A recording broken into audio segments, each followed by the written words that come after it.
Nature हमने देखी थी अपने विषय की क्या है। उसके बाद जो अगला टॉपिक हमारा है वो है scope of political science. Scope को हिंदी में आप दायरा बोल सकते हैं या इसकी जगह एक शब्द सब्जेक्ट मैटर यूज कर सकते हैं। विषय क्षेत्र क्या है हमारा, विषय क्षेत्र या दायरा क्या है। हर एक विषय को अपना एक दायरा तो फिक्स करना ही पड़ता है ताकि पता लगे भाई हमने इससे बाहर नहीं जाना।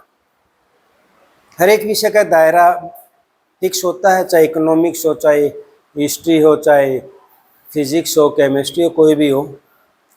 तभी तो विषय अलग अलग बने हैं। यदि दायरा फिक्स ना हो तो एक ही विषय हो जाता सारा ही।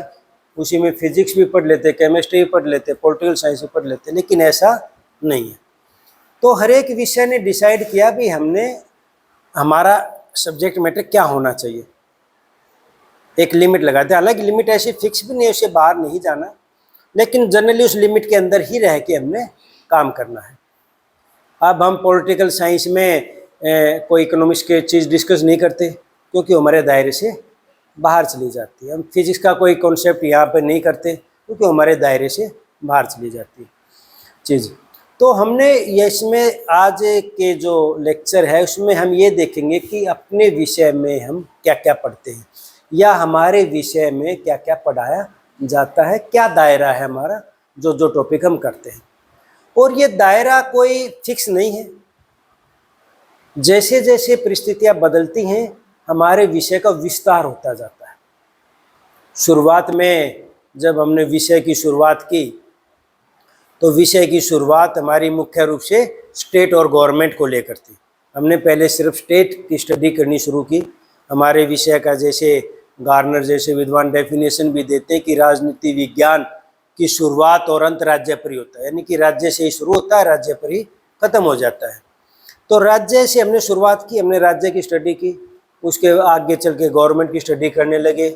फिर हम जाके और संस्थाओं की जो पॉलिटिकल इंस्टीट्यूशन डेवलप हुए, पहले तो लेजिस्लेचर, एग्जीक्यूटिव या फिर जुडिशरी अलग अलग नहीं होते थे। पहले राजशाही थी तो एक ही जगह होते थे।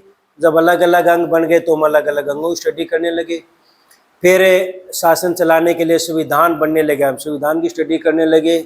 संविधान में व्यक्तियों को अधिकार भी दिए जाते थे तो हम मौलिक अधिकारों की स्टडी करने लगे। व्यक्ति राज्य के संबंध के साथ साथ दो देशों के बीच में आपस में क्या रिलेशन है वो स्टडी करने लगे। बिहेवियर रिवोल्यूशन के बाद हम पॉलिटिकल बिहेवियर की, पॉलिटिकल सिस्टम की स्टडी करने लगे। फिर हम कंपैरेटिव स्टडी करने लगे देशों की संस्थाओं की या व्यवस्थाओं की। फिर ग्लोबल पॉलिटिक्स है। नए नए टॉपिक। कहने का मतलब ये है कि जैसे जैसे समाज में विकास होता है वैसे वैसे हमारे विषय का भी विकास होता है। क्योंकि पॉलिटिकल प्रॉब्लम पहले एक थी, फिर नई आई, फिर तीसरी आई, फिर चौथी आई। पहले पॉलिटिकल संस्था एक थी, फिर और बढ़ती बढ़ती चली गई। पहले रिलेशन ज़्यादा जटिल नहीं थे, अब रिलेशन ज़्यादा कॉम्प्लिकेटेड हो गए। तो जैसे जैसे समाज में नया नया विकास होता चला गया, नई नई समस्या आती चलेगी, उसी तरह पॉलिटिकल साइंस का भी विकास होता चला गया और हमारा दायरा जो है वो बढ़ता चला गया। आज हमारा दायरा सिर्फ राज्य की स्टडी से, स्टेट की स्टडी से शुरू होकर आज हमारा दायरा इतना ज़्यादा है कि उसमें से अलग विषय भी निकलने शुरू हो गए। शुरुआत में हमारा विषय जो था वो पहले लॉ के अंडर पढ़ाया जाता था, लॉ का एक हिस्सा माना जाता था। उससे पहले हिस्ट्री का भी हिस्सा माना जाता था, फिलॉसफी का भी हिस्सा माना जाता था, लेकिन अब उनसे अलग हो गया। अब पॉलिटिकल साइंस में भी अलग अलग ब्रांचेस बहुत ज़्यादा हो गई। भाई कई जगह पर इंटरनेशनल पॉलिटिक्स अलग विषय के रूप में डेवलप हो रहा है। जेएनयू जैसे यूनिवर्सिटीज़ में इंटरनेशनल पॉलिटिक्स में अलग एमए होती है। इसके अलावा पॉलिटिकल सोशियोलॉजी ब्रांच निकल गई, पॉलिटिकल इकोनॉमिक्स ब्रांच निकल गई, जियो पॉलिटिक्स बन गई, यानी कि इसकी छोटी छोटी ब्रांच हो गई जो भी इसी दायरे में हम पढ़ रहे हैं, पॉलिटिकल साइंस के दायरे में, लेकिन हो सकता है आगे जाके अलग विषय बन जाए। ठीक है, तो हम देखेंगे कि हमने इस विषय में क्या क्या पढ़ते हैं। बहुत सारी चीज़ें तो आप खुद अंदाज़ा लगा सकते हो अपने सिलेबस को देखकर। आपके जो जो पेपर हैं, भाई आपका पेपर कंपैरेटिव पॉलिटिक्स का है तो कम्पेटिटिव पॉलिटिक्स भी हिस्सा आ गया। आपका इंडियन कॉन्स्टिट्यूशन का है तो कॉन्स्टिट्यूशन भी पॉलिटिकल साइंस का हिस्सा है। थिंकर्स आप पढ़ते हो तो वो भी थॉट भी आपका हिस्सा हो गया। पॉलिटिकल सोशियोलॉजी पढ़ोगे, पॉलिटिकल इकोनॉमी पढ़ोगे, तो जो जो है आपके सिलेबस में वो अपना सब्जेक्ट मैटर ही तो है, वो अपना दायरा ही तो है अपने विषय का, ठीक है ना। बहुत सारी चीज़ें वो हैं और बहुत सारी चीज़ें हम जो बताएंगे वो डिस्कस करेंगे। तो सबसे पहले सब्जेक्ट मैटर में या स्कोप में देखते हैं study of state and government. सबसे पहले study of state and government.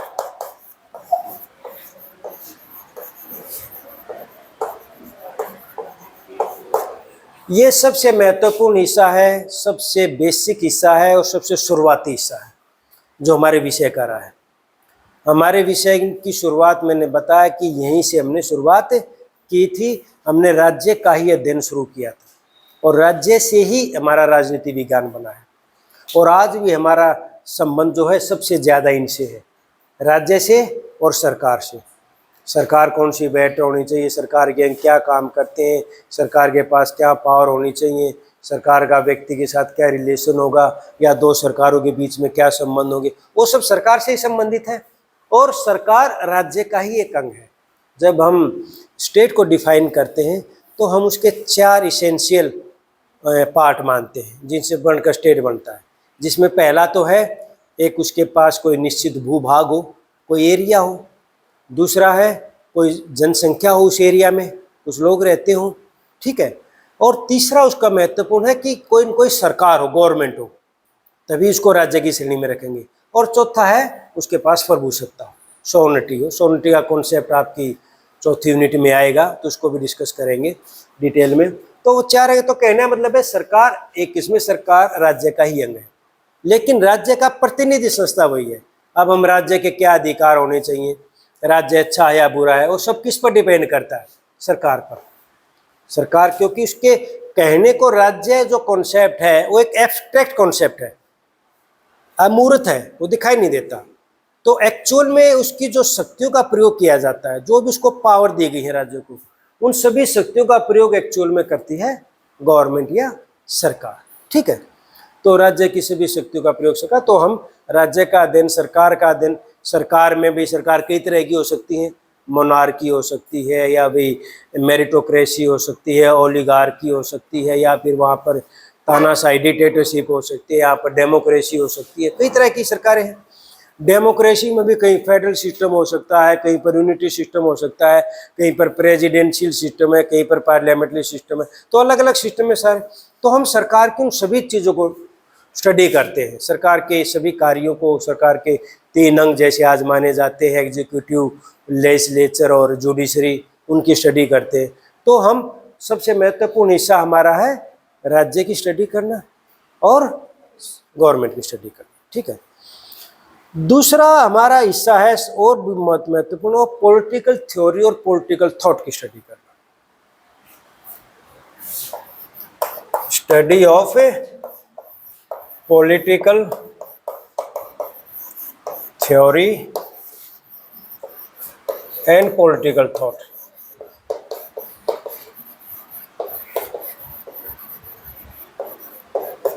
जब हमने पॉलिटिकल साइंस को डिफाइन किया है, पॉलिटिकल थ्योरी को बताया था, डिफाइन किया था, तो पॉलिटिकल थ्योरी पे ही विषय बेस है हमारा। गवर्नमेंट के क्या अधिकार होने चाहिए ये थ्योरी पे डिपेंड था। भाई थ्योरी बनाएगी राज्य को प्रभु सत्ता मिलनी चाहिए, नहीं मिलनी चाहिए, आज है, वो पहले थ्योरी बनी थी, सोवर्निटी की थ्योरी बनी थी, ठीक है ना। और गवर्नमेंट कैसी होनी चाहिए, गवर्नमेंट का सेपरेशन ऑफ पावर्स की जो बात की गई, तो वो पहले थ्योरी डेवलप होती है और थ्योरी के बाद उसको अप्लाई किया जाता है गवर्नमेंट पे, उसको अप्लाई किया जाता है स्टेट पे। किसी भी विषय का आधार होती है पॉलिटिकल थ्योरी। जैसे हमारी पॉलिटिकल थ्योरी में हम डिस्कस करते हैं कि गवर्नमेंट कैसी होनी चाहिए, राज्य कैसा होना चाहिए, या फिर इक्वलिटी क्या है, लिबर्टी क्या है, जस्टिस क्या है, ये सारी बातें हम डिस्कस करते हैं, ये पॉलिटिकल थ्योरी में ही होती है। अब पॉलिटिकल थ्योरी में जब हम बताएंगे कि लिबर्टी क्या है और कैसे मिल सकती है, तभी तो संविधान बनाते वक्त कानून के तहत तो लिबर्टी दी जाएगी। आज हमें जो लिबर्टी दी गई है ये एक दिन में थोड़ी कॉन्सेप्ट डेवलप हो गया, ये पहले पॉलिटिकल थ्योरी बनी, विचारकों ने डिस्कस किया भाई लिबर्टी ये है। पहले तो ये माना जाता था, जैसे प्लेटो और अरिस्टोटल का टाइम था जब शुरुआत में पॉलिटिकल साइंस की शुरुआत हुई, तो उन्होंने माना था कि समाज में जो होते हैं दो वर्गों में बटा होता है, एक मास्टर और एक स्लेव, एक मालिक होता है एक दास होता है, और दास के कोई अधिकार नहीं। जो अधिकार दास का तो सिर्फ मालिक की सेवा करना है ताकि मालिक राजनीति कर सके अपनी, उसको और काम नहीं करने देना, और काम सेवक करेगा। तो उस टाइम पर जो लिबर्टी की बात भी होती थी वो लिबर्टी सिर्फ मास्टर्स के लिए होती थी, स्लेव के लिए कोई लिबर्टी की बात नहीं थी। बाद के विचारकों ने कहा कि सभी मनुष्य बराबर हैं और सभी को बराबर अधिकार मिलना चाहिए, तभी तो सबको लिबर्टी की बात आई। तो इसी तरह इक्वलिटी की बात है कि सबको इक्वलिटी मिलना चाहिए, क्या जस्टिस होना चाहिए। तो एक कॉन्सेप्ट का नॉलेज जो कानून बनाने वाले हैं उनको जो नॉलेज मिलती है, जिस आधार पर वो कानून बनाते हैं, वो आधार पॉलिटिकल थ्योरी होता है। पॉलिटिकल थ्योरी को ही सीखकर कानून बनाए जाते, उसी पर बेस्ड होते हैं, और उसी के आधार पर किसी राज्य का शासन डेवलप होता है या शासन चलता है। पॉलिटिकल थ्योरी को बनाने में सबसे महत्वपूर्ण योगदान होता है पॉलिटिकल थॉट का। दोनों मिलती जुलती चीज़ें हैं। जो पॉलिटिकल थॉट है, बस थोड़ा सा डिफरेंस ये है कि पॉलिटिकल थॉट में फिलोसफिकल व्यू ज़्यादा होता है। फिलोसफिकल व्यू का मतलब वो ज़्यादा फोकस इस बात पर करते हैं कि क्या होना चाहिए, व्हाट ऑट टू बी, कोई सरकार कैसी होनी चाहिए, राज्य कैसा होना चाहिए, कार्यपालिका कैसी होनी चाहिए, लोगों को कितनी स्वतंत्रता मिलनी चाहिए, लोगों को कितनी समानता मिलनी चाहिए, वो ज़्यादातर फिलोसफिकल बेस होता है। इसमें फिलोसफी और एम्पिरिकल दोनों को मिक्स किया जाता है। फिलोसफी भी होती है लेकिन वो साथ साथ प्रैक्टिकली भी देखते हैं, एम्पिरिकली भी स्टडी करते हैं, रिसर्च करते हैं। तो उन दोनों को, इसमें थोड़ा सा एम्पिरिसिज्म भी आ जाता है, व्यवहारिकता भी आ जाती है, एक्चुअल में जो कंडीशन है उसको भी कंसिडर किया जाता है। इसमें सिर्फ फिलोसफिकल बातें, फर्क सिर्फ इतना ही है, थोड़ा सा डिफरेंस है इसमें, तो और ज़्यादा डिफरेंस नहीं है, दोनों बहुत मिलते जुलते हैं। पॉलिटिकल थ्योरी पॉलिटिकल थॉट के द्वारा ही डेवलप हुई है बहुत ज़्यादा। ठीक है, अब अगला कॉन्सेप्ट हमारा पॉलिटिकल थॉट का है। पॉलिटिकल थ्योरी पढ़ते हैं, इसमें हमें सारी बातें मैंने बताया कि बेसिक कॉन्सेप्ट जो है जिन पर हमारा विषय बेस है, गवर्नमेंट है, डेमोक्रेसी है, इक्वलिटी है, लिबर्टी है, जस्टिस है, ठीक है ना। तो ये सारे आइडियोलॉजी जो हम सारी पढ़ते हैं, ये सारी चीज़ें इस पर आधारित है। अब है पॉलिटिकल थॉट। भाई विचार देने वाला कोई विचारक ही तो होता है। जिसने पॉलिटिकल थ्योरी डेवलप की वो भी एक विचारक था। ये इंटेलेक्चुअल फाउंडेशन हमारा है, जहाँ पर बौद्धिक बहस आप यहाँ पर होती है, बुद्धि यहाँ पर लगाई जाती है, बौद्धिक तर्क वितर्क दिए जाते हैं कि क्या होना चाहिए क्या नहीं होना चाहिए। वो काम करते हैं हमारे पॉलिटिकल फिलोसोफर। पॉलिटिकल फिलोसफर जो राजनीतिक दार्शनिक हमारे, जैसे शुरुआत में प्लेटो है, एरिस्टोटल हुआ, फिर मेडाइवल एज में थॉमस एक्विनास एंड साइमन हुए, फिर मॉडर्न एज में आके निकोलो मैकियावेली होया, थॉमस हॉब्स हुआ, और फिर जॉन लॉक हुआ, जीन जैक रूसो हुआ, जर्मी बेंथम, जेस मिल, फिर मार्क्सिज्म, मार्क्सिस्ट विचारक आए जिसमें कार्ल मार्क्स आया, और उसके साथ साथ और कई विचारक मार्क्सिस्ट विचारक आए। फिर जॉन रॉल्स या लुइस आल्थुसर्स या हर्बर्ट मार्क्यूजे, बहुत सारे विचारक हुए हैं जिन्होंने थ्योरीज दी हैं, जिन्होंने पॉलिटिकल फिलॉसफी डेवलप की है। पॉलिटिकल फिलॉसफी से ही पॉलिटिकल थ्योरी बनती है और बनाते हैं ये, और पॉलिटिकल थ्योरी पर ही पॉलिटिक्स बेस्ड होती है। जो हमारे नियम कानून बनते हैं वो इस पर ही बेस्ड होते हैं सारे। तो हम अपने विषय को समझने के लिए पॉलिटिकल थ्योरीज को समझते हैं, जितने भी पॉलिटिक्स के कॉन्सेप्ट होते हैं, और पॉलिटिकल थॉट की स्टडी करते हैं।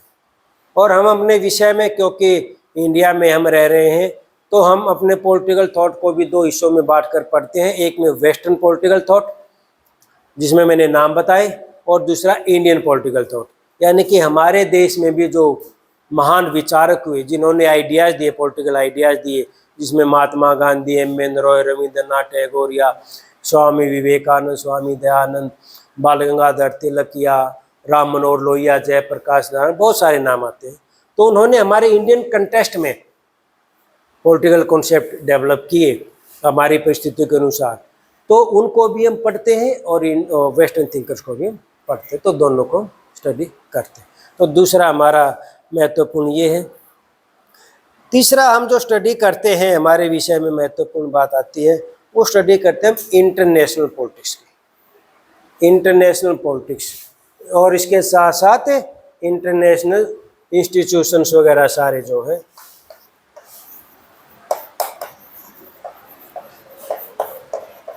इंटरनेशनल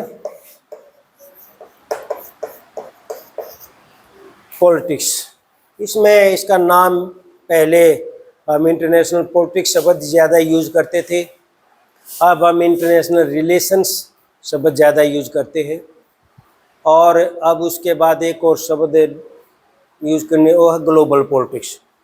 तो चाहे इंटरनेशनल पॉलिटिक्स हो, इंटरनेशनल रिलेशंस हो या ग्लोबल पॉलिटिक्स हो, वो सब है जो देशों के बीच में जो राजनीति चलती है, यानी कि जो बियॉन्ड द बॉर्डर।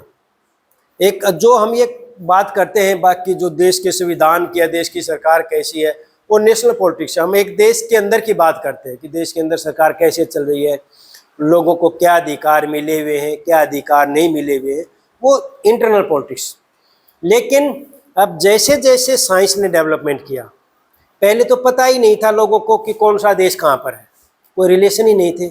हमें नहीं पता था अमेरिका नाम का ही कोई देश है, अमेरिका वालों को नहीं पता था भारत नाम का भी कोई देश है। ये तो जब जो रेनेसा आया, उसके बाद इंडस्ट्रियल रिवॉल्यूशन हुई और जो बड़ी बड़ी समुद्री यात्राएं खोज शुरू हुई व्यापार के चक्कर में, और उनको जब व्यापारी जाने लगे एक देश से दूसरे देश में समुद्र के रास्ते, जब उनको पता चला, कोलंबस व्यापार के रूप में पता चला भाई अमेरिका नाम का भी कोई देश है, और ये खोजें शुरू हुई थी यूरोप से। यूरोप के लोगों ने शुरू किया था। भारत में वास्को डी गामा आया, पता चला भी ये भारत देश है। तो इसी तरह दुनिया के सभी देशों को आपस में लिंक जुड़ा, एक दूसरे का पता चला, एक दूसरे से संबंध शुरू हुए। और फिर जैसे जैसे टेक्नोलॉजी डेवलप हुई, हमारा उनसे व्यापार बढ़ने लगा, हमारा उनसे बातचीत होने लगी, उनके कल्चर को जानने लगे, आने जाने लगे। जैसे अब देश आपस में जुड़ गए हैं, ग्लोबलाइजेशन के बाद और ज़्यादा जुड़ गए हैं। तो उससे क्या हुआ कि देशों के बीच में भी राजनीति शुरू हो गई, देशों के बीच में भी विवाद, कॉन्फ्लिक्ट या कोऑपरेशन शुरू हो गई। पहले हम बात कर रहे थे तो देश के अंदर जो कॉन्फ्लिक्ट है, पॉलिटिकल कॉन्फ्लिक्ट या पॉलिटिकल कोऑपरेशन की बात करते हैं, जो देश के अंदर राजनीति चलती है। लेकिन एक राजनीति और चलने लगी, और देशों के बीच में चलने लगी, दो देशों के बीच में।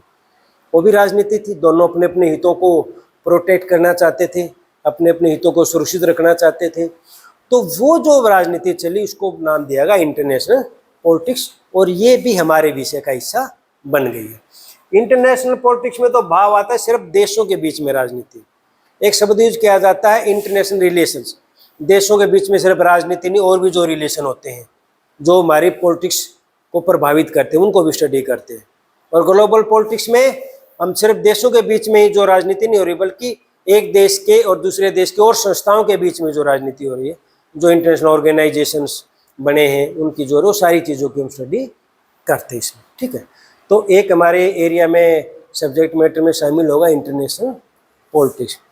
इसी से ही जोड़ के हम एक लिख लेते हैं इसी में, इंटरनेशनल ऑर्गेनाइजेशंस। जब देश आपस में मिलने शुरू हुए, जुड़ने शुरू हुए या आपस में संबंध शुरू हुए, तो देशों ने, जैसे देश के अंदर भी ऑर्गेनाइजेशन बनते हैं, देश के अंदर भी ग्रुप बनते हैं, पॉलिटिकल पार्टी बनती है, प्रेस ग्रुप बनते हैं, इसी तरह देशों के भी आपस में ग्रुप बनने लगे, ऑर्गेनाइजेशन बनने लगी, जिनको नाम दिया गया इंटरनेशनल ऑर्गेनाइजेशन। और सबसे बड़ी इंटरनेशनल ऑर्गेनाइजेशन कौन सी है? यूनाइटेड नेशंस, जिसको हम यूएनओ के नाम से जानते हैं। यूनाइटेड नेशन सबसे बड़ी ऑर्गेनाइजेशन है, जो अपने आप में कई ऑर्गेनाइजेशंस को समाये हुए है।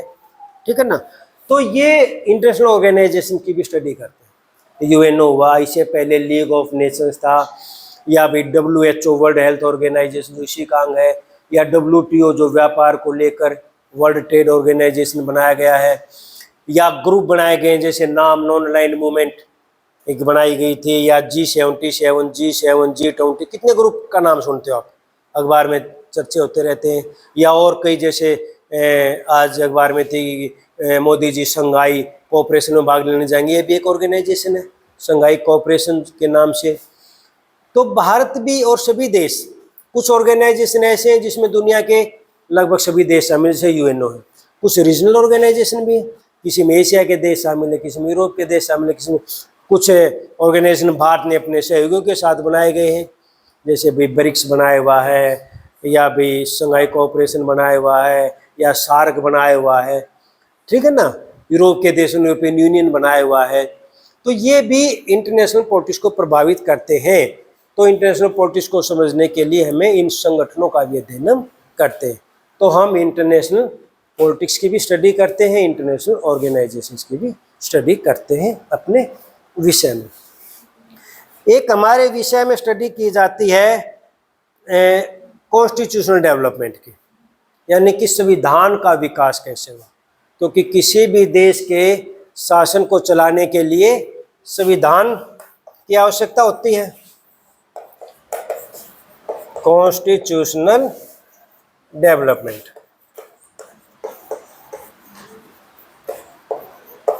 संविधान कैसे बना, संविधान की क्या क्या फीचर्स हैं। हम अपने देश का संविधान भी पढ़ते हैं, हम दूसरे देशों का संविधान भी पढ़ते हैं। जब कंपैरेटिव स्टडी करते हैं तो हम और देशों के संविधान का भी अध्ययन करते हैं, और कंपैरेटिव स्टडी के आधार पर ये जानने का भी प्रयास करते हैं कि उसमें क्या बेहतर है, हमारे में क्या कमियां हैं, ताकि उनको सुधारा जा सके। तो संविधान का विकास, कॉन्स्टिट्यूशनलिज्म या कॉन्स्टिट्यूशन से अलग देशों के, वो भी हम पढ़ते हैं। अब आपके तो सिलेबस में नहीं है, लेकिन पहले एक पेपर होता था कि 5 देशों का 6 देशों का कॉन्स्टिट्यूशन पढ़ाया जाता था। कई यूनिवर्सिटीज़ में आज भी एक पेपर लगता है कि कॉन्स्टिट्यूशन ऑफ अदर कंट्रीज करके, या मेन कॉन्स्टिट्यूशंस करके, जिसमें अमेरिका का, ब्रिटेन का, फ्रांस का, जर्मनी का, या स्विट्जरलैंड का, या चाइना का हम कॉन्स्टिट्यूशन पढ़ते हैं।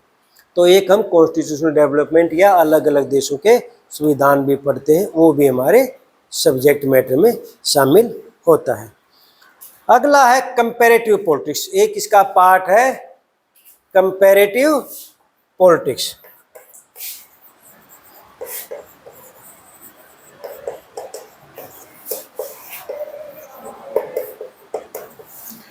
वैसे तो तुलनात्मक राजनीति या कंपैरेटिव पॉलिटिक्स के फादर के रूप में नाम लिया जाता है अरिस्टोटल का, अरस्तु का, जिसने बताया कि जिसने अपने समय में 158 देशों के संविधान का अध्ययन किया था, कंपैरेटिव स्टडी की थी। तो उससे 2 बातें पता चलती है कि कंपैरिजन भी होता था, और छोटे छोटे जो सिटी स्टेट्स थे उनके अपने कॉन्स्टिट्यूशन भी थे, उस टाइम पर भी थे, ठीक है।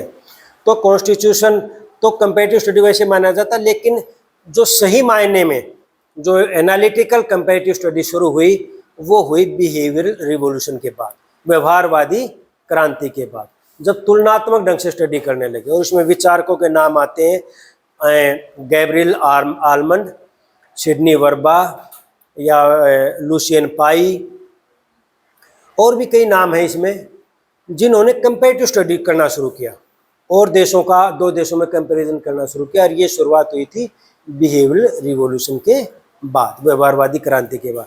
तो इसलिए आप देखते हो कि आपके सिलेबस में एक पेपर हमेशा होता है कंपैरेटिव पॉलिटिक्स का, चाहे ग्रेजुएशन का हो चाहे पोस्ट ग्रेजुएशन का। तो उसमें कंपैरेटिव स्टडी हम दूसरे देशों की सिर्फ संविधान की कंपैरिजन नहीं करते, वहाँ का राष्ट्रपति हमारे राष्ट्रपति से या हमारे प्रधानमंत्री से कंपेयर करके देखते हैं, वहाँ की पार्लियामेंट कैसे काम करती है, हमारी कैसे काम करती है, वहाँ की जुडिशरी को क्या पावर, हमारे को क्या पावर है। तो एक कंपैरेटिव स्टडी एक ज़रूरी भी होती है, क्योंकि एक ऐसे तो तुलना करना आदमी के स्वभाव में शामिल है। एक आदमी अच्छा है या बुरा है, ये तुलना करने के बाद ही तो पता चलता है। अब हमारा संविधान अच्छा है या बुरा है, हम नहीं कह सकते अच्छा है या बुरा है। कब पता चलेगा? जब हम दूसरे देश से कंपैरिजन करेंगे, तब पता चलेगा उसके कंपैरिजन में हमारा अच्छा है या बुरा है। तो एक कंपैरिजन करने से हम और चीज़ों को बेहतर बना सकते हैं, हम और सुधार कर सकते हो कंपैरिजन के बाद यह था। तो इसलिए हम अपने विषय में कंपैरेटिव स्टडी भी करते हैं, विभिन्न देशों की पॉलिटिकल सिस्टम्स की, विभिन्न देशों में पॉलिटिकल बिहेवियर की, पॉलिटिकल इंस्टीट्यूशंस की, कॉन्स्टिट्यूशन की, हर तरह का हम कंपैरिजन करते। तो एक क्या हुआ? Comparative politics. अगला जो हम स्टडी करते हैं वो हम स्टडी करते हैं पॉलिटिकल आइडियोलॉजीज। ये होगा ना, यहाँ तक मिटा दो इसको।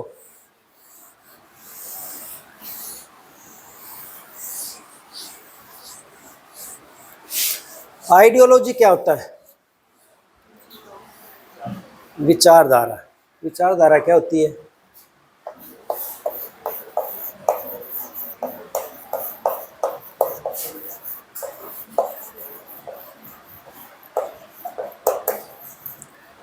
ये भी एक बहुत महत्वपूर्ण हिस्सा हमारे विषय को समझने का। बहुत तरह की आइडियोलॉजी हैं और जगह जगह यूज होंगे। जब आप पॉलिटिकल थ्योरी पढ़ोगे या पॉलिटिकल फिलॉसफी पढ़ोगे, हर जगह पॉलिटिकल आइडियोलॉजीज की बात आती है। दो तरह की आपके अगली यूनिट में ही आ जाएंगी, लिबरलिज्म और मार्क्सिज्म।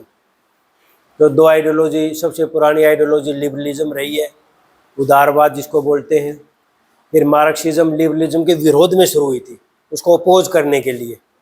मार्क्सिज्म के अलग अलग रूप हैं, भाई सोशलिज्म है या कम्युनिज्म है, फिर फेमिनिज्म है, या जो है इकोलॉजिज्म है, या फिर फासिज्म है।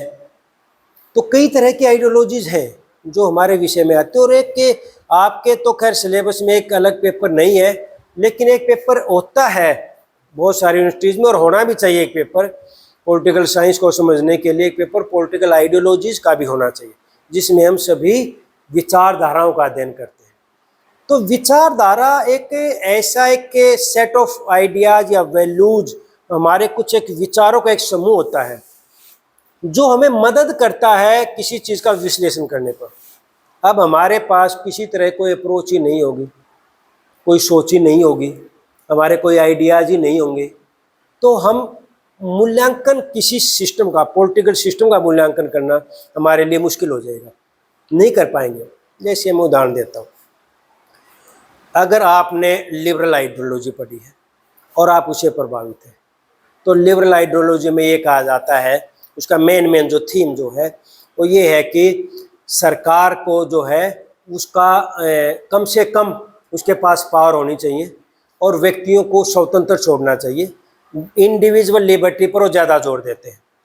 सरकार का इंटरफेयर जितना ज़्यादा होगा उतना ही लोगों की लिबर्टी जो है वो सीमित हो जाएगी। तो सरकार को इंटरफेयर नहीं करना चाहिए, न मार्केट में, बाजार को खुला छोड़ देना चाहिए, न व्यक्ति के प्राइवेट अफेयर्स में। सरकार का काम जो लॉ एंड ऑर्डर मेंटेन रखने तक होना चाहिए, देश की सीमाओं की रक्षा करे और देश के अंदर लॉ एंड ऑर्डर मेंटेन करे, इससे ज़्यादा सरकार का काम नहीं होना चाहिए। उस आइडियोलॉजी का ये फोकस है। तो अब किसी भी सरकार को जब हम एनालिसिस करते हैं, तो अगर हम लिबरल आइडियोलॉजी के बेस पर करते हैं, तो उसके आधार पर हम बता सकते हैं भी ये सरकार तो बहुत ज़्यादा इंटरफेयर करती है, इसका मतलब ये सरकार अच्छी नहीं है, ये तो लोगों को बहुत कम स्वतंत्रता दे रखी है, ये तो बाजार को भी अपने अनुसार चलाती है। तो हमारे पास एक अप्रोच है उसका विश्लेषण करने की, तभी तो हम उसका विश्लेषण कर पाते हैं। अब हमें पता ही नहीं, एक अप्रोच ये बताते हैं कि सरकार कैसी होनी चाहिए, सरकार व्यक्ति क्या रिलेशन होने चाहिए, सरकार को क्या काम करना चाहिए, क्या नहीं करना चाहिए, ये हर एक आइडियोलॉजी अपनी देती है। एक व्यक्ति की भी अपनी खुद की आइडियोलॉजी होती है, एक व्यक्ति के अपने खुद विचार होते हैं, एक सेट ऑफ आइडियाज जिसके आधार पर ही दूसरे का मूल्यांकन करता हूँ। आपके एक विचार है भाई, एक मैं तो ये मानता हूँ कि आदमी ऐसा अच्छा होना चाहिए, उसमें ये गुण होने चाहिए, भाई वो झूठ ना बोलता हो, या फिर उसका व्यवहार अच्छा हो, या गुस्सा ना करता हो। वो जो आपने आइडियाज़ बना लिया, वो एक किस्म की आपकी आइडियोलॉजी बन गई, आपकी विचारधारा बन गई। जब उसके आधार पर आप मूल्यांकन करोगे किसी का, उसके आधार पर फिट बैठता है आप उसको अच्छा बता दोगे, उसके आधार पर फिट नहीं बैठता हो बुरा बता दोगे। दूसरे की अलग आइडियोलॉजी हो सकती है, उसके सेट ऑफ आइडियाज, एक कम्बिनेशन ऑफ आइडियाज उसके अलग हो सकते हैं, उसका पैमाना किसी चीज़ को देखने का अलग हो सकता है। तो जिस व्यक्ति की जैसी आइडियोलॉजी होगी उसका देखने का नज़रिया वैसा ही होगा, वो चीज़ों का विश्लेषण ऐसे ही करेगा। अब उदाहरण देखो, अब जो कम्युनिस्ट हैं, जो मार्क्सिस्ट आइडियोलॉजी से प्रभावित हैं, वो उनका ये मानना, उनके वैल्यूज ये है, उनके थ्योरीज आइडियाज ये है कि समाज में दो वर्ग होते हैं, एक अमीर वर्ग और एक गरीब वर्ग। अमीर वर्ग गरीब वर्ग का शोषण करता है, एक्सप्लॉयटेशन करता है, और सरकार शक्तिशाली लोग सब उसका साथ देते हैं। तो उसको समाज में क्या समस्या नजर आएगी? उसको समाज में अमीर गरीब की समस्या ही नजर आएगी, क्योंकि उसकी आइडियोलॉजी मार्क्सिस्ट आइडियोलॉजी है। और समाज को किसने, हर एक घटना को ये देखा, कहीं भी कोई घटना घटेगी उसमें वो एक ही पहलू ढूंढेगा, यहाँ ये अमीर था इसलिए इसने इसका एक छीन लिया, वो अमीर गरीब के रूप में देखेगा। तो एक आइडियोलॉजी हमें एक नजरिया देती है भी चीज़ों को इस तरह से देखो। एक आइडियोलॉजी है फेमिनिज्म, नारीवाद। वो दूसरे नजरिए से देखती है चीज़ों को। वो क्या देखती है कि समाज में दो वर्ग है, पुरुष और महिला, और पुरुष महिलाओं का शोषण करते हैं या पुरुष महिलाओं को दूसरे दर्जे की मानते हैं या उनको बराबर अधिकार नहीं देते। तो उसको हर समस्या में क्या नजर आएगा, वो चीज़ों किस नजरिए से देखेगा, भाई यहाँ इसने ये किया है, एक आदमी ने दूसरे का शोषण किया, एक वो देखेगा भी ये अमीर ना, मार्क्सिस्ट देखेगा अमीर था गरीब का किया, वो देखेगा भी ये पुरुष था, पुरुषों की सत्ता रहती है और इस सत्ता की वजह से महिलाओं को तो शोषण होते, अधिकार नहीं मिलते। उसको समस्याओं की जड़ में हमेशा ये चीज़ दिखाई दे क्योंकि उसकी आइडियोलॉजी अलग है। तो जिसकी जो आइडियोलॉजी होगी वो चीज़ों को उसी नज़रिए से देखेगा। और ये पॉलिटिकल आइडियोलॉजीज ही है जो हमें नज़रिया देती हैं पॉलिटिकल इंस्टीट्यूशंस को, पॉलिटिकल प्रॉब्लम्स को समझने का, कि हम उनको किस नज़रिए से समझें। किसी एक आइडियोलॉजी में बंधना नहीं ठीक होता, हमें सारी आइडियोलॉजीज का ज्ञान होना चाहिए और ताकि हमें उसको हर नज़रिए से उस समस्या को देख सके। अगर हम एक आइडियोलॉजी से बंध जाएंगे तो दूसरा नज़रिया हम नहीं देख पाएंगे। जबकि अगर किसी समस्या को समझना है तो उसको हर एंगल से देखना चाहिए। जैसे अगर आपको इस टेबल को समझना है, सामने से भी देखोगे, इधर से भी देखोगे, इधर से भी देखोगे, उधर से भी देखोगे, तभी तो मेज का पूरा आइडिया आपको होगा, ठीक है ना। वो पूरा एक आइडियोलॉजीज हमें अलग अलग पर्सपेक्टिव देती हैं समस्याओं को देखने का, समस्याओं को समझने का, वो उनकी वजह से हम पॉलिटिकल आइडियाज़ को अच्छी तरह से समझ पाते हैं, ठीक है। तो पॉलिटिकल आइडियोलॉजीज का भी हमें स्टडी करते हैं और ये हमारे लिए ज़रूरी भी है, हमारे विषय को समझने के लिए बहुत ज़रूरी है पॉलिटिकल आइडियोलॉजीज की स्टडी करना। एक स्टडी करते हैं, एक इसमें है हमारा जो विषय में भी शामिल होता है, अलग पेपर ही बनाया जाता है, पॉलिटिकल सोशियोलॉजी।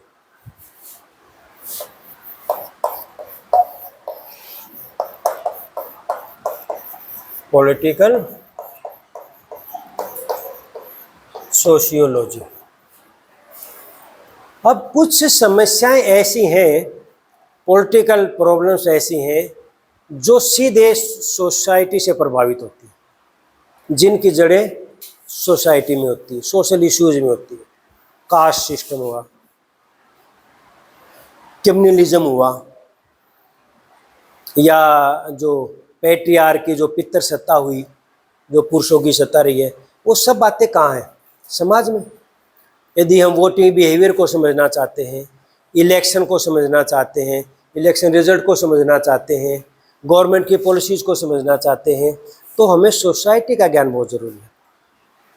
बिना सोसाइटी में सोशल स्ट्रक्चर को समझे, बिना सोशल वैल्यूज़ को समझे, बिना सोशल नॉर्म्स को समझे, न तो कोई पॉलिसी बन सकती, न कोई कानून बन सकता, ठीक है ना, और न कोई पॉलिटिकल आइडियाज़ को हम अच्छी तरह से समझ सकते।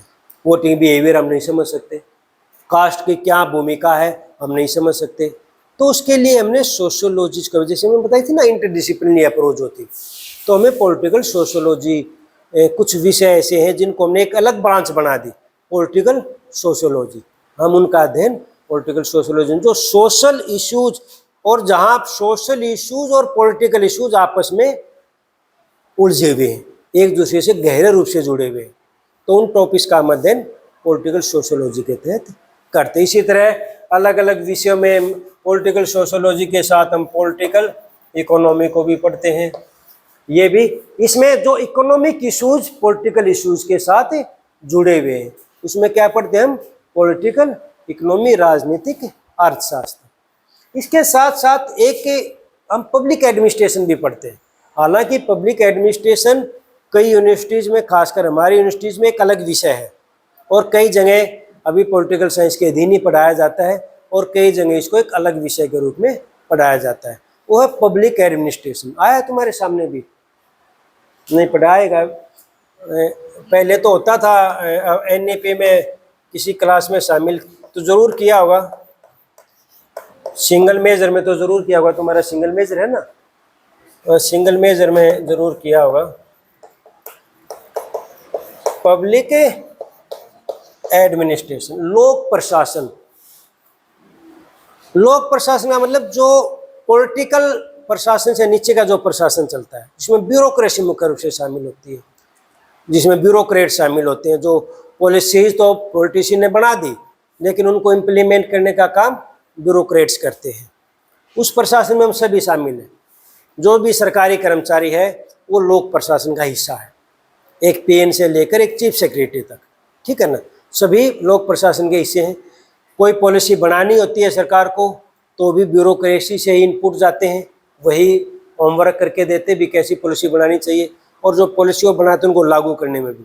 तो हम पब्लिक एडमिनिस्ट्रेशन को भी, मैं वो तो प्रशासन बड़े लेवल पर होगा, प्रधानमंत्री या मंत्री, काउंसिल ऑफ मिनिस्टर, लेकिन नीचे के लेवल पर कैसे प्रशासन चलता है वो भी हमारे विषय का हिस्सा है। उसमें भी हम पब्लिक एडमिनिस्ट्रेशन के तहत हम इसको भी स्टडी करते हैं, ठीक है। क्लियर हुई बात यहाँ तक। अब इसके साथ हम पॉलिटिकल साइंस में जो पढ़ते हैं वो हम इसके एक विषय और जोड़ लो, इसमें साइकोलॉजी भी पढ़ते हैं, एक विषय और, जैसे इकोनॉमी के साथ है ना पॉलिटिकल साइकोलॉजी भी। हमारा एक अगली एक जो टॉपिक हम करेंगे इसके बाद, स्कोप के बाद, वो आएगा relations of political science with other subjects, other social sciences. तो उसमें हम इन सभी को डिस्कस करेंगे। में हमारा सोशोलॉजी से क्या रिलेशन है, इकोनॉमिक्स से क्या रिलेशन है, साइकोलॉजी से क्या रिलेशन है, ठीक है ना। तो ये उसमें भी डिस्कस होंगे। अभी तो यहाँ देख लो कि पॉलिटिकल साइकोलॉजी भी हमारा एक विषय क्षेत्र है, एक ब्रांच है जिसको हम पढ़ते हैं। अब इसके अलावा हम जो पढ़ते हैं पॉलिटिकल सोशोलॉजी के अलावा, हमें लोकल गवर्नेंस को पढ़ते हैं। लोकल गवर्नेंस यानी कि जैसे पॉलिटिकल साइंस में दो तो लेवल हो गए, जैसे हमारे यहाँ पर अब एक किस्म से 3 टायर सिस्टम हो गया। पहले सबसे ऊपर तो है केंद्र सरकार, फिर राज्य सरकार, और उसके नीचे है स्थानीय सरकारें बोलते हैं, लोकल गवर्नमेंट बोलते हैं, या पंचायतें बोल सकते हो। गाँव में और शहरों में नगर पालिका या नगर निगम, जो भी चीज़ है आकार के अनुसार वो है। तो हम लोकल गवर्नमेंट की भी स्टडी करते हैं, पंचायतों का भी हम अध्ययन करते हैं। लोकल लेवल पर सरकारें कैसे करती हैं, लोकल लेवल पर क्या पॉलिटिक्स चलती है, या कैसे जो लोकल इंस्टीट्यूशंस हैं उनको क्या पावर दी गई है, या कैसे उनका यूज करते हैं। तो हम लोकल गवर्नमेंट को भी अपनी इसमें स्टडी करते हैं। तो ये पब्लिक एडमिनिस्ट्रेशन और ये आ गई। तो क्या क्या हो गया हमारा, पॉलिटिकल फिलॉसफी हो गया, पॉलिटिकल थॉट हो गया, पब्लिक एडमिनिस्ट्रेशन हो गया, इंटरनेशनल पॉलिटिक्स होगा। इंटरनेशनल पॉलिटिक्स के साथ एक और भी बात करनी थी हमने, वो हम फॉरेन पॉलिसीज़ की स्टडी ऑफ फॉरेन पॉलिसीज़, खासकर अपने देश की तो जैसे हम ज़रूर करते हैं, स्टडी ऑफ फॉरेन पॉलिसीज़।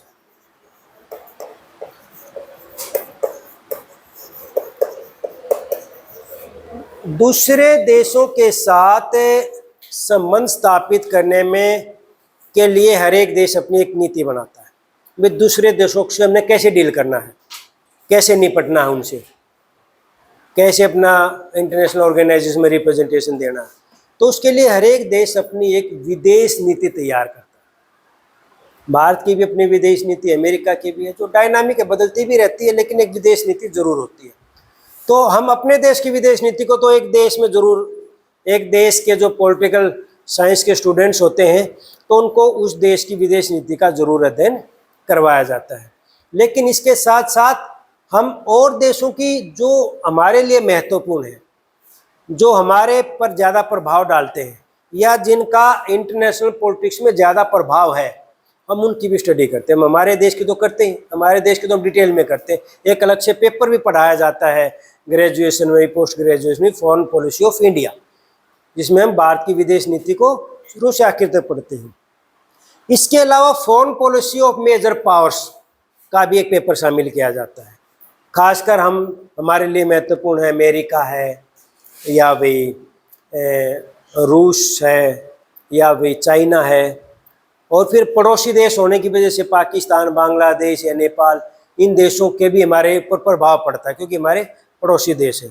तो बड़ी बड़ी महाशक्तियों की और हमारे पड़ोसी देशों की, इनकी भी हम स्टडी फॉरेन पॉलिसीज़ की करते हैं। तो विदेश नीति का अध्ययन भी हमारे विषय का एक महत्वपूर्ण हिस्सा रहता है। ठीक है, तो विदेश नीति भी हो गई, पॉलिसीज़, गवर्नमेंट्स, संविधान का हम अध्ययन करते हैं। हमारा एक हिस्सा हमारी पॉलिटिक्स को समझना, हमारी जो इंटरनल पॉलिटिक्स है, तो एक हिस्सा हमारा एक पार्ट में क्या शामिल करते हैं, हमारे देश के संविधान को समझना और हमारे देश की राजनीति को समझना। जैसे सबसे पहले पेपर आपका यही पढ़ाया जाता है, इंडियन गवर्नमेंट एंड पॉलिटिक्स, भारतीय के में कैसे शासन चलता है, भारत में क्या राजनीति चलती है, भारत की सरकार कैसे काम करती है, न्यायपालिका कैसे काम करती है। तो ये सारी स्टडी हम किस में करते हैं, इंटरनल पॉलिटिक्स में, या जो नेशनल पॉलिटिक्स हम कह सकते हैं।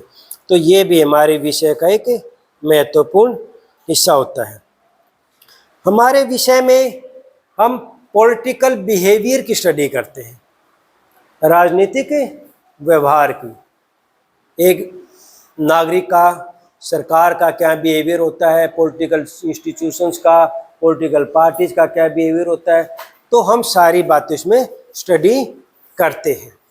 पॉलिटिकल कन्फ्लिक्ट की स्टडी हमारे लिए महत्वपूर्ण है। पॉलिटिकल कन्फ्लिक्ट चाहे नेशनल लेवल पर हो चाहे इंटरनेशनल लेवल पर। जैसे आज इंटरनेशनल लेवल पर कन्फ्लिक्ट चला हुआ है, रूस यूक्रेन का विवाद चला हुआ है, या इजराइल हमास का विवाद चला हुआ है। भले ही वो कॉन्फ्लिक्ट हमारे देश से बाहर है, लेकिन वो पॉलिटिकल कॉन्फ्लिक्ट है। तो दुनिया में जहाँ भी कोई भी पॉलिटिकल कॉन्फ्लिक्ट होता है वो हमारे विषय का दायरे में आता है। ठीक है, तो आज रूस यूक्रेन का युद्ध है, उसको हिस्ट्री वाले, साइकोलॉजी वाले नहीं पढ़ते, उनके लिए महत्वपूर्ण नहीं है, उस विषयों के विद्यार्थियों के लिए, लेकिन हमारे विषय के लिए महत्वपूर्ण है। तो जो भी पॉलिटिकल कॉन्फ्लिक्ट जहाँ भी होंगे, पॉलिटिकल इशू जहाँ भी होंगे, वो सभी हमारे विषय का हिस्सा है, चाहे वो देश के अंदर है चाहे देश से बाहर। देश के अंदर पॉलिटिकल पार्टीज के बीच में हो सकता है, दो राज्यों के बीच में हो सकता है, या दो संस्थाओं के बीच में हो सकता है। जो भी कॉन्फ्लिक्ट होगा वो हमारे विषय का हिस्सा है। तो पॉलिटिकल कॉन्फ्लिक्ट जो होते हैं या जो पीस स्टडी, शांति लाने के लिए जो प्रयास किए जाते हैं, वो सभी भी हमारे विषय का हिस्सा बनते हैं। ठीक है, तो ये हो गया, टाइम हो गया क्या? चलो टाइम हो गया, कोई बात रहेगी तो फिर कर लेंगे। तो ये मेन बता दिए हमारे पॉलिटिकल साइंस का विषय क्षेत्र है, हमारा स्कोप। अगली क्लास तो उसमें हम दूसरे विषयों के साथ क्या रिलेशन है हमारा, ठीक है ना, उसको